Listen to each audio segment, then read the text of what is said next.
கர்த்தருடைய பரிசுத்த நாமத்துக்கு ஸ்தோத்திரம். ஆண்டவர் கொடுத்த அன்புக்குரிய நாளுக்கு நன்றி சொல்லி, இன்று ஆண்டவர் உங்களோடு பேசக்கூடிய வார்த்தை, கடவுள் இருக்கும் இடத்த நான் கண்டுபிடிச்சிட்டேன். ஆமாங்க, கடவுள் இருக்கிற இடத்த நான் கண்டுபிடிச்சிட்டேன். நீங்க அதை கண்டுபிடிக்கணும்னு ஆசையா இருக்கீங்களா? என்ன சொல்றாமா? என்னடா ஒரு வித்தியாசமா சொல்றானேன்னு யோசிக்கிறீங்களா? ஆமாங்க, கடவுளை நான் பார்த்துட்டேன். கடவுள் இருக்கிற இடத்த நான் ருசிச்சிட்டேன். கடவுள் இருக்கிற இடத்த நான் கண்டுபிடிச்சிட்டேன். எப்படின்னு நினைக்கிறீங்களா? எடுத்து வாசிப்போமா? மத்தேயு 12ஆம் அதிகாரம் 6ஆம் வசனத்துல ஆண்டவர் இயேசு கிறிஸ்து இப்படியாக சொல்லுகிறார், தேவாலயத்திலும் பெரியவர் இங்கே இருக்கிறார் என்று உங்களிடத்தில் சொல்லுகிறேன் என்றாராம். என்னவா? தேவாலயத்தை விட பெரியவரா. இன்னைக்கு பல பேர் என்ன பண்றோம்னா, தேவாலயம் தான் பெருசுன்னு நினைக்கிறோம். வார ஞாயிற்றுக்கிழமை போய் அங்க போய் தான் ஆண்டவரை பார்க்கறோம்னு நினைக்கிறோம். அப்படி இல்லைங்க. கடவுள் இருக்கிற இடத்த நான் கண்டுபிடிச்சிட்டேன்னு சொன்னேன்ல, எங்க தெரியுமா இருக்கிறாரு? உங்க இருதயத்துல. ஏன் இருதயத்துல பாவமில்லா வாழ்க்கை வாழ்றீங்கன்னா, அன்றாடம் பரிசுத்தத்தோடு தேவனை தரிசிக்கணும்னா, நீங்க தேவாலயத்தை காட்டிலும் பெரியவர் எங்க இருக்கிறார் தெரியுமா? உங்க உள்ளத்துல, ஏன் உள்ளத்துல, உங்க இருதயத்துல, ஏன் இருதயத்துல இருக்கிறார். அதைத்தான் ஆண்டவர் சொல்லுகிறார். தேவாலயத்திலும் பெரியவர் யாரு? நம்ம நினைக்கிறோம் தேவாலயம் தான் பெருசு, அங்க போனாதான் அற்புதம் நடக்கும், அங்க போனாதான் விடுதலை கிடைக்கும், அங்க போனாதான் கர்த்தரை பார்க்க முடியும் அப்படின்னு நினைக்கிறேன். அன்புக்குரிய பிள்ளைகளே, நீங்களும் நானும் வாழுகிற ஆலயமாக, தேவாலயமாக மாற வேண்டும் என்பதுதான் தேவனுடைய ஆசை, கர்த்தருடைய திட்டம். அல்லேலூயா. கர்த்தருக்கு ஆமென் சொல்லுங்களேன். என் அன்புக்குரிய பிள்ளைகளே, என் அன்புக்குரிய கர்த்தரால் ஆசீர்வதிக்கப்பட்ட பிள்ளைகளே, தேவாலயத்திலும் பெரியவர் எங்க இருக்கிறாரு? உங்க இருதயத்துல இருக்கிறாருங்க. நீங்க ஆலயமா மாறணும்னு அவர் விரும்புறாரு.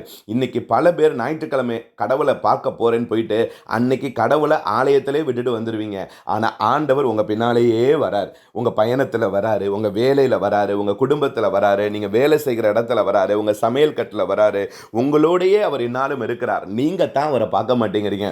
அவர் சதா காலமும் உங்களை பார்த்து கொண்டிருக்கிறார், உங்களோடு பேசிக் கொண்டிருக்கிறார். நீங்களும் நானும் தான் அவர் குரலை கேட்க மாட்டேங்கிறோம். நீங்களும் நானும் தான் அவரை பார்க்க மாட்டேங்கிறோம். நீங்களும் நானும் தான் அவரை ருசிக்க மாட்டேங்கிறோம். அவர் நாம் செய்யக்கூடிய எல்லா காரியங்களையும் அவர் பார்த்து கொண்டு இருக்கிறார். ஆனால் நீங்களும் நானும் தான் தேவாலயத்திலும் பெரியவர் இங்கே இருக்கிறார்னு சொன்னாலும் நம்மளுடைய கண்கள் எல்லாம் தேவாலயத்தை தான் தேடுதே ஒழிஞ்சு, அன்றன்றைக்கான ஒவ்வொரு மணித்துளியும் நான் கர்த்தர் என் கூட இருக்கிறாரு, அந்த தேவாலயத்தை காட்டிலும் பெரியவர் என் கூட இருக்கிறார்னு என்னைக்கு நம்ம விசுவசிக்கிறோமோ அன்னைக்கு நீங்க கடவுளை கண்டுபிடிச்சிடலாம். கடவுள் இருக்கிற இடத்த நீங்க கண்டுபிடிச்சிடலாம். நான் இன்னைக்கும் சொல்லிட்டேன், கடவுள் இருக்கிற இடம் உங்க இருதயம். கடவுள் இருக்கிற இடம் இருதயம். இருதயம் தான் தேவன் வாழக்கூடிய ஆலயம். அப்பனா நான் ஆலயத்துக்கு போக கூடாதா? நிச்சயம் நம்ம ஆலயத்துக்கு போகணும். நீங்க ஆலயத்துக்கு போனீங்கனாலும் கர்த்தர் அங்க வருவா. ஆலயத்தினால கர்த்தர் அங்க வரல, நீங்க போறது நான் போறது நிமித்தம் ஆண்டவர் அங்க வருகிறார். நீங்கள் போய் நான் போய் விசுவாசத்தோடு ஜெபிக்கிற ஜெபத்துக்காக தேவன் வருகிறார். என் அன்புக்குரிய பிள்ளைகளை, இன்னைக்கு நீங்க ஒரு முடிவெடுங்க. யோசிச்சு பாருங்க. இன்னைக்கு ஆண்டவர் தேவாலயத்துல மட்டும் குடியிருக்கல, உங்களுக்குள்ளேயும் எங்குள்ளேயும் குடியிருக்கிறார். இதைத்தான் ஆண்டவருடைய ஆலயமாக சொல்லுகிறோம்.